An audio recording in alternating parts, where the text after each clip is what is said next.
Way back then, sikat na sikat yung awitin ng The Spice Girls. Stop right now. Thank you very much. Okay. Stop right now. Thank you very much. Yan po ang ating topic.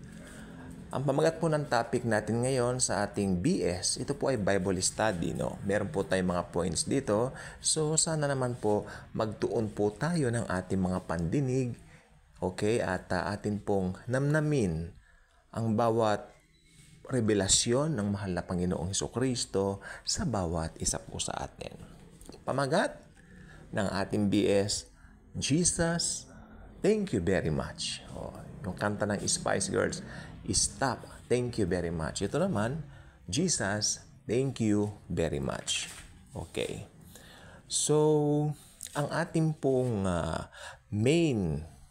actually, ang mga main po natin, dalawa po mga main verses natin. Isa pong Old Testament at isang New Testament. Tungo muna tayo sa Old Testament, okay?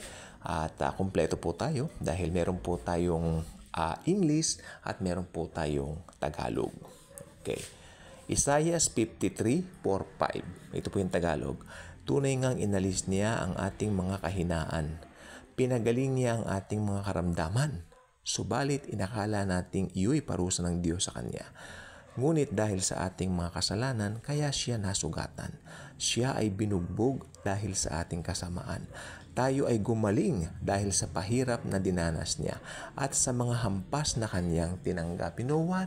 I like this even more in English sapagkat sa tingin ko mas nakuha ng wikang English ang point o yung striking, no, na tinatawag na gano'n. Very striking sa puso. Okay, ito po siya. Isaiah 53 verses 4-5. Yet, it was our weaknesses He carried. It was our sorrows that weighed Him down. And we thought His troubles were a punishment from God, a punishment for His own sins. But He was pierced for our rebellion, crushed for our sins. He was beaten so we could be whole. I like that. He was whipped so we could be healed. Pero tingnan po natin sa ibang salin, by His stripes we are healed. Ayon. Ngayon, ito po ay Old Testament na, anong tawag dito? Mga talata. Pag sinabi mong may Old Testament na talata, tiyak meron itong parallel dito po sa Bagong Tipan o New Testament. You know what? Kung gusto nyo pong ulit-ulitin ang video ito, ulit-ulitin nyo po sapagkat hindi po ako mag-uulit-ulit ng mga salita ko rito sapagkat alam po naman natin, no? Hindi naman ako gumagawa usually ng mahabang videos. Dahil alam ko, since Bible study to, may kodiko ako dito, I believe nakuha na po ninyo yung sustansya ng dapat nating matuntun o makita. Okay, 2 Corinthians chapter 5, verse 21. Ayan ang ating bagong tipan na or New Testament na talata. We only have one talata, no? 2 Corinthians chapter 5, verse 21. For God made Christ, who never sinned, to be the offering for our sin. May papapansin ako sa inyo. Ano po? Again, okay?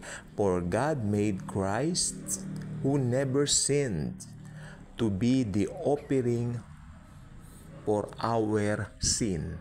S-I-N.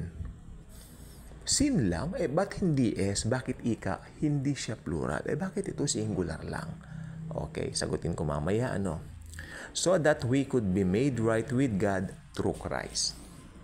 Si Jesus na walang kasalanan, actually when He was hung on the cross 2,000 years ago, He became sin for us. Naging kasalanan siya mismo para po sa atin.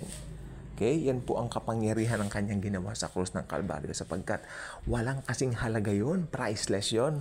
Kaya ibinigay niya ng libre sa atin kasi hindi natin kayang bayaran. Kaya ibinigay niya ng libre. No? Tingnan po natin sa isang salin. Sa salin po ng Revised Standard Version o yung RSV. 2 Corinthians 5:21. For our sake, He made Him to be sin. S-I-N lang, hindi siya S, Who knew no sin, so that in Him we might become the righteousness of God. Okay, sabi ko papaliwanag ko, bakit hindi po plural? Sins! Diba? Mas maganda raw, sins! Marami kasi. that will make you only sin conscious. Pag ganun ang tingin mo. Alam po ba ninyo, nagkakasala ang tao sapagkat meron po siyang nature, yung Adamic nature. Makinig po sana tayong mabuti. Yung Adamic nature, yan po ay taglay mo na simula na ikaw ay isinilang. Ito ay namana natin sa ating unang mga ninuno, si Adan at si Eva. Ating unang mga magulang in actuality. Okay, so sin nature. Kaya nagkakaroon ng mga sins o plural dahil merong sin, singular. Ito po yung sin. Yung sin na tinatawag dito, ito po yung Adamic nature. Ito yung kasalanang mana na tinatawag. Ito ay talagang mana ng lahat ng tao. Ever since, bata pa lang tayo, pinanganak na po tayo, meron tayong sinful nature. Kaya pag hindi maboborn again ng isang tao, pupunta talaga siya ng impyerno sapagkat ang Panginoon hindi po tumatagal sa kasalanan. Perfect po siya. Walang pwedeng kasalanan ng pumunta sa langit. Kaya ang nangyari, nagkatawang tao ang Diyos para mamatay sa atin. Kaya ito po yung talata natin, 2 Corinthians chapter 5, verse 21.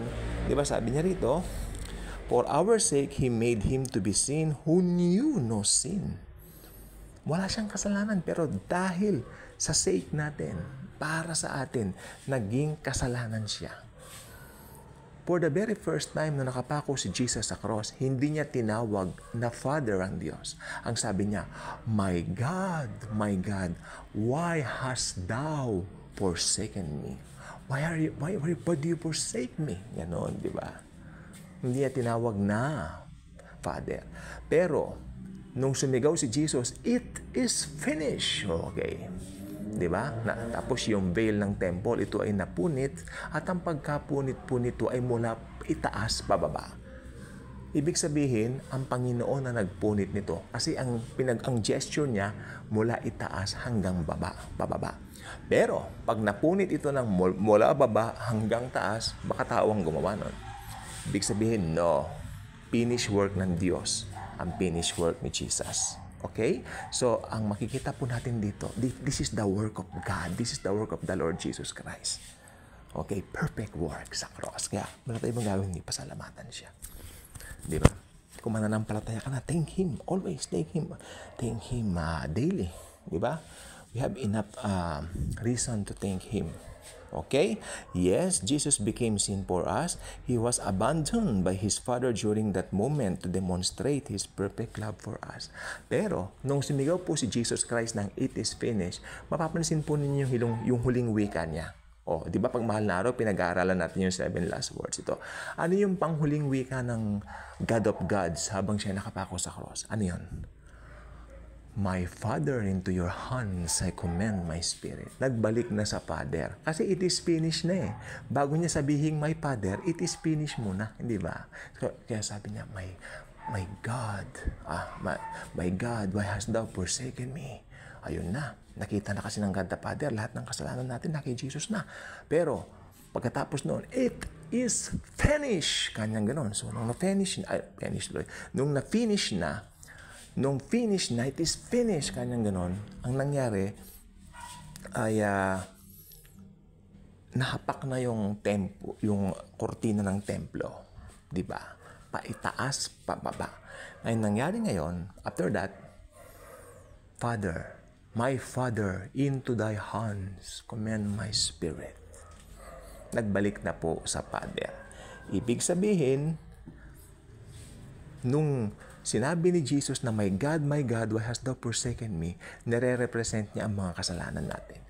Tapos, it is finished, hindi ba? Nahapak yung veil mula taas hanggang baba. Pero nung sabihin ni Jesus na, my Father, into thy hands I commend my spirit, nagbalik na po yung relationship nila. Ibig sabihin, makakalapit na po ang mga tao ngayon sa Panginoon openly.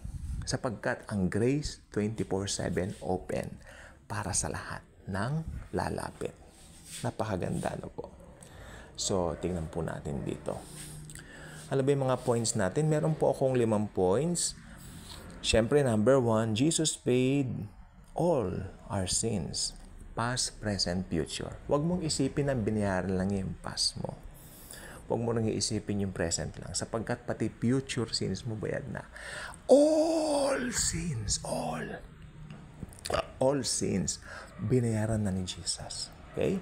Number 2, Jesus gave us, makinig pong mabuti, importante ito, Jesus gave us salvation and its assurance. Okay, makinig pong mabuti. Importante po ito. Marami pong Kristiyano naniniwala nawawala ang salvation. Hindi po totoo yun.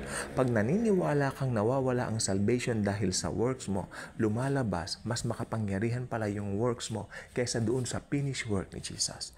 Itong gusto kong sabihin, paniwalaan man nila kay hindi, ang totoo, hindi nawawala ang salvation. Ang salvation po ay perpekto. Why? Ang nag-perfect nito ay si Jesus, hindi po tayo. Ulitin ko ha, Jesus gave us salvation and its assurance. Jesus wants us to walk with full assurance that we are saved and we are eternally secure. Number 3, Jesus took all our sicknesses. I love this.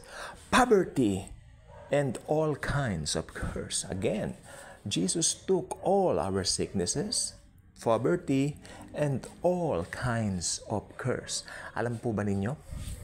Nung namatay si Jesus, full package, hindi lang po kasalanan ang binayaran niya. Okay? Binayaran din niya ang mga sakit natin. Binayaran din niya ang mga kahirapan natin. At lahat ng uri ng sumpa, binayaran din niya. Ayaw ni Jesus na naghihirap ang kanyang mga anak. Gusto ni Jesus, masagana ang buhay natin. Sapagkat mga anak niya tayo, mahal niya tayo. Number 4, Jesus made us more than conquerors. Alam natin to, we are more than conquerors because of Him. Jesus made us more than conquerors and victorious in all areas and aspects of life. Hindi po natin maitatanggi ang puso ni Jesus para i-bless tayo araw-araw. That's His heart, that's His good heart towards us. Kaya huwag kayo makikinig kung sino man nagsasabi na yakapin ang poverty, yakapin ang paghihirap, kasinungalingan, kalokohan yon. Gusto ni Jesus, masagana tayo, mayaman tayo. Amen? Amen. Number 4, Jesus made us children of God and gave us the right to become co-heirs with Him. Again, I like this number 5. Pinakahuli na, pero talaga naman, ang revelation.